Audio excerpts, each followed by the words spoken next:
Пандемияга байланыштуу былтыркы жылы жол тармагынын бюджети 70%га кыскарган, ошондуктан башка жолдордо гана оңдоо иштери жүргөн. Ал эми 30% мурдагы кредитордук карыздарды төлөөгө жумшалган. Каражаттын көлөмү 1,3 миллиардты түзгөн. Азыр 853 миллион сомго түшкөн. Мурдагы жылдарга салыштырганда кескин көбөйдү.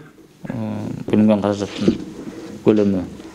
Отурумдук бюджет боюнча 2 миллиард 63 миллион бөлүнсө, азыркы учурда ошо жолдордун абалын карап туруп дагы кошумча 945 миллион сом бөлүнүү жагы каралып жатат.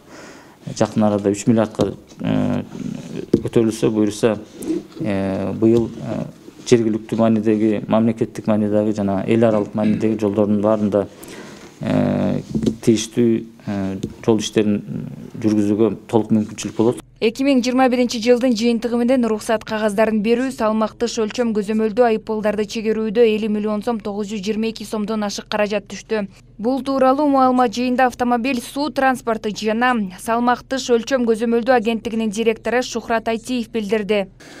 Жалпысынан 21 жылы биздин инспекторлор тарабынан, транспорттук көзөмөл бөлүмдөрү тарабынан 501.262 транспорт каражаты текшерүүдөн өткөрүлдү.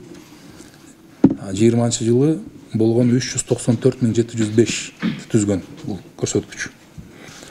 Текшерилген транспорт каражаттарынын саны 26%га, түзүлгөн протоколдордун саны 27%га, чегерилген айыппулдардын саны 80%га жана өндүрүлгөн айыппулдардын саны 61%га өскөн.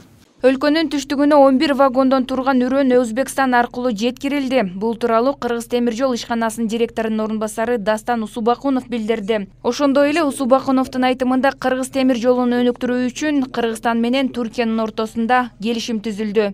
Түркия мамлекети менен темир жолду өнүктүрүү боюнча протокол кол коюлду. Азыркы убакта балыкчы Кочкор жолун салуу багытында иштер жүрүп жатат. 2022 жылга 3 чакырым темир жолду салалы деген максат бар.